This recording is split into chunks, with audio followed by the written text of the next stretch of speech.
At a time where phones, tablets, and even sunglasses have cameras, many people still choose to shoot with good old film cameras. How has film photography stood the test of time and keep its charm in the digital era? Film photographer Niko G. Villegas joins us in the studio this morning to talk about it. It's a beautiful day, Niko. Good morning. Welcome to the show. Good morning. Thank you for having me today. Niko, a fun fact about you. You were named after a famous camera brand. What is the story behind this? And do you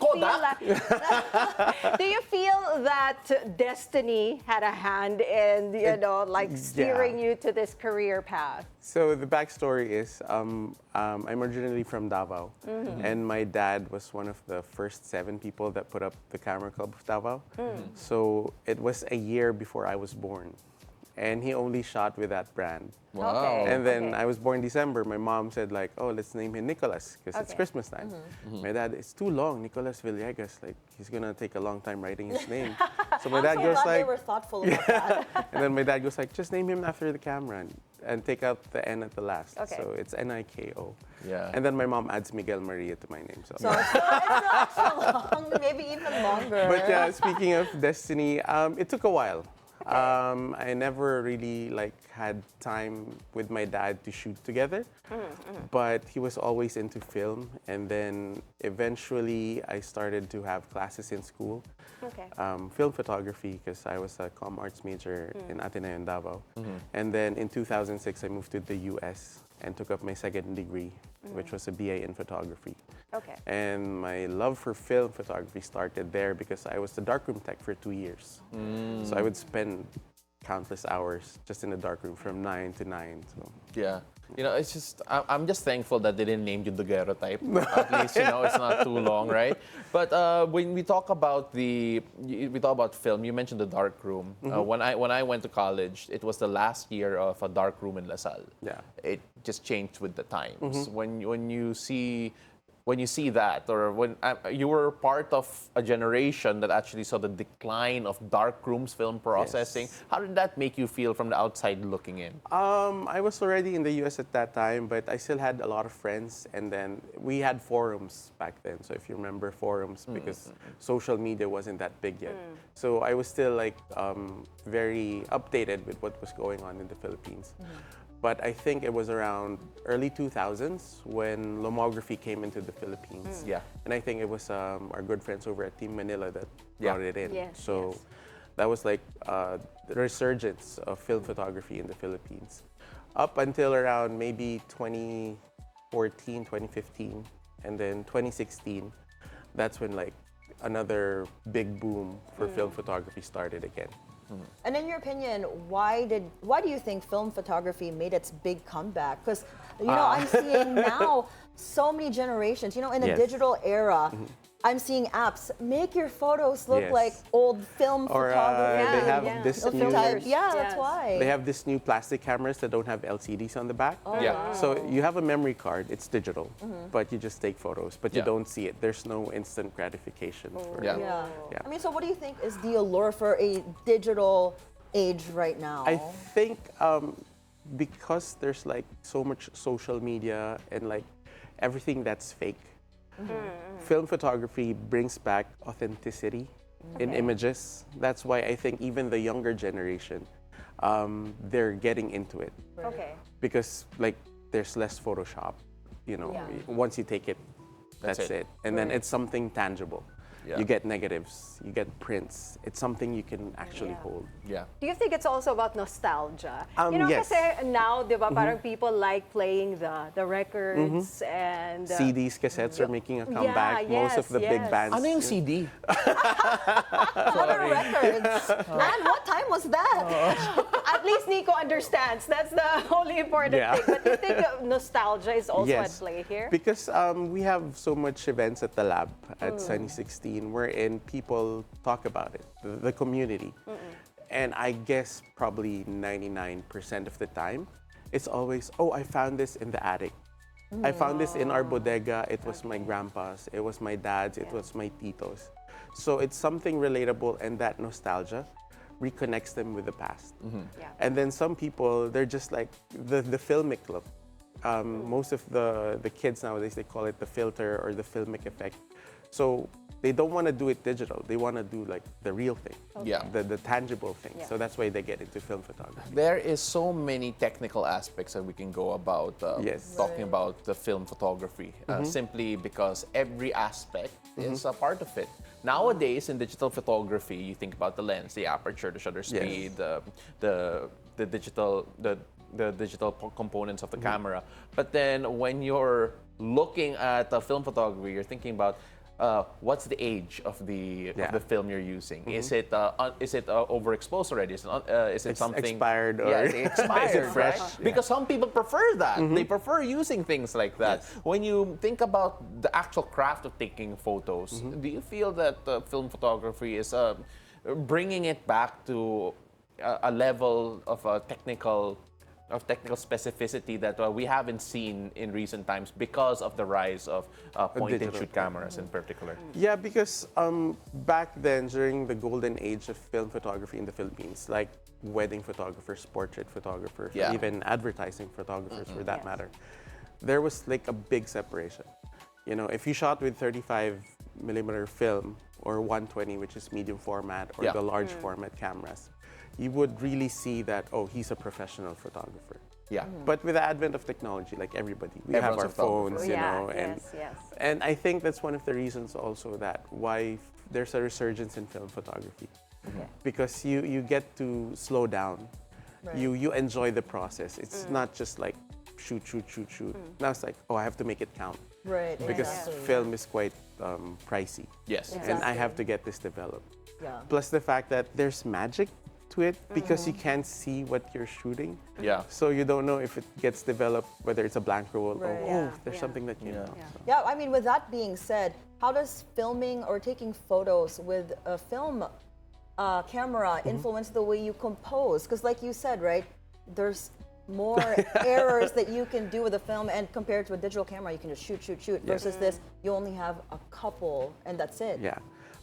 There's a lot. Like we have range finders, we have point and shoots, and then we even have medium format It's a light. cameras. But most of the time when I do stuff in the studio, I use the medium format. But like on a regular basis for everyday stuff, you have like the range finders or these point and shoot cameras. Okay. Which is a nice thing because at the lab at Sunny 16, we pretty much have everything. So people can talk about it, and then there's a community that you can ask like, oh, how does this work? Did you use this type of film? Did you use this type of camera? What's best if I go to Palawan or if I go to Siargao? Yeah. So stuff like that. I'll let you go, Anne, because I have a really dorky question to ask later. Go ahead. No, because he mentioned already Sunny 16 Lab, and we were talking about it off the air. Can you tell us more about this? Okay, so Sunny 16 Lab actually started in 2016.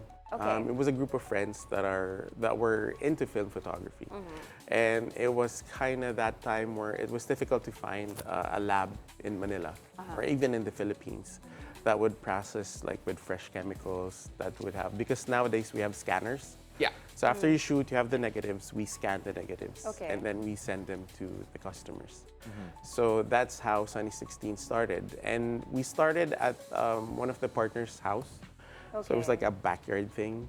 And then eventually we moved to a bigger house here in Philam. And we spent a good couple of years there. And then eventually we have what we have now on the screen.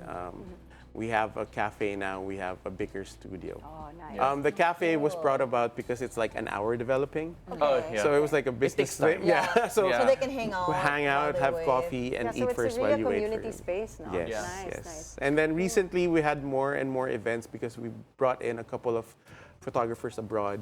And then recently we also brought in, his name is Bellamy. He's British, but he's based in Japan. But basically he hunts cameras and he sells them online. So we brought him in, and it was one of those times that the community really got together. And one of the first times that we were able to gather a good collection of film cameras that we were even surprised that we had them in the Philippines. Yeah. All right, so can Yeah, I you're can I be a good. Go dork? ahead. Oh my God, I'm so wanna hear. excited. No, because when I think about film photography right now in this resurgence, I remember a 1974 movie by Mel Brooks. He created a movie called Young Frankenstein, and it was a movie that was created and shot as if it were in the 40s, which is black and white, using certain film cameras that in processes that weren't there anymore. And the result was a movie wherein people realized that he achieved effects visually that could no longer be achieved by the current technology. I fast forward to today, when people say that, oh, I can do make filters and then replicate film, people don't realize that they can't replicate the grain quality. They can't replicate the light leaks. They can't replicate some of the other factors when it comes to all of that. When you try to describe this to the laymen's or the ones that are like saying that, why don't we just use a filter? What are the biggest differences in terms of the quality that you feel are there that makes this all worth it? Because it takes a lot of time. It takes a lot of technique. It takes a lot of effort to get there. The light leaks, I remember Yeah, that. it's that really- was, that was a thing when we were in college. Do you remember there was an app where they had different light leaks, like different angles? Exactly. That's so crazy. That's the thing. Because the movie in 1974 that I was referring to, apparently, when they shot people, there's a halo effect around them that you can only achieve in black and white, and with a certain film and with a certain lighting that no one uses today because of technology. And when you talk about film techniques, it feels the same way. That's the thing, because there's actually a film camera brand that, because they used to make film and they went into digital, they actually were able to translate the film stock into ones and zeros, into something digital. Okay. So it was very close, and you even had settings wherein you could add grain, more grain, strong grain. So it was pretty much there. And then we also have new cameras now that you can actually add light leaks. And then we have instant photos. So it's all there. But sometimes when you look at the image, especially if you print it out or even on social media, you could still determine whether it was shot on film or it was just simulated. Really? Yes, So you can really tell? Yes. It has to be a trained eye. Not really, because like Sometimes what Pa you was can saying, tell. the lens also matters. So there are some lenses, like I'll talk about it later, with these, because, for example, this camera, this is from the 1954 to 1966. So there's a certain quality of the glass back then that only film cameras can actually produce. Well, personally speaking, what's your favorite camera and lens combo? Okay, it's actually tattooed on my arm. Oh, that is so cool. Yeah, it's a That is medium format. amazing. It's a Mamiya RZ67. So when I was in the States, struggling student, didn't have the money to buy for it. It was actually used by two of the top Hollywood photographers back in the day, during the golden era of Vanity Fair. So I told myself one day I'm going to have that, and I actually got it, and I completed the set with everything, the handle. So it's Congrats, I love it. Well, I know getting into film photography is very daunting. So before we let you go, what's your advice to maybe us if we want to start film photography, for or to those who want anybody who want to start? What's get the into- best camera to get? And whatnot? the best takeaway now is like it depends on the budget also. Oh, yeah. But good starters would be point and shoot. We also have that at the lab, and we have so many Instagram accounts and on the marketplace right now, which are reputable sellers of entry-level cameras. An SLR or single lens reflex, what you use in college, is a good starting point also, because you learn the manual functions of the camera. And then you move on to like these, like the Leicas. But the nice thing about it is like this. Leica still made film cameras. They recently released one in 2022, and then this camera was released last year. So this is a film camera, the latest film camera, because they actually made a new film camera for the newer generation. Yeah.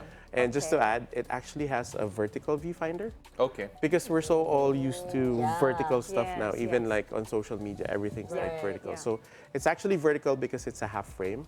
Mm-hmm. So everybody, even in the past, other brands had half frame cameras. Can we show it on camera what it looks like in the back? The vertical viewfinder. There we It's go. here. But now it makes more sense. Yeah. Because everybody, we see in vertical format Right. Yeah, nowadays. yeah. So even on reels and. By the way, that doesn't come on the mushroom sticker. Oh, no, okay? no, no. Even this light has the Mario mushrooms. Yeah. So you can cute just though. the possibilities are endless. Like what I said, it's a good thing that at Sunny 16 we try to be purveyors of this art, and then we build a community so that there's not even on Facebook. You would have interaction face to face. Yes. That's why we have the cafe, Yeah, we have the yeah. studios, we have events, because that's the easiest way to ask questions and to learn Yes. more about film photography. Yeah. Okay, Can't stop wait. me. So go ahead.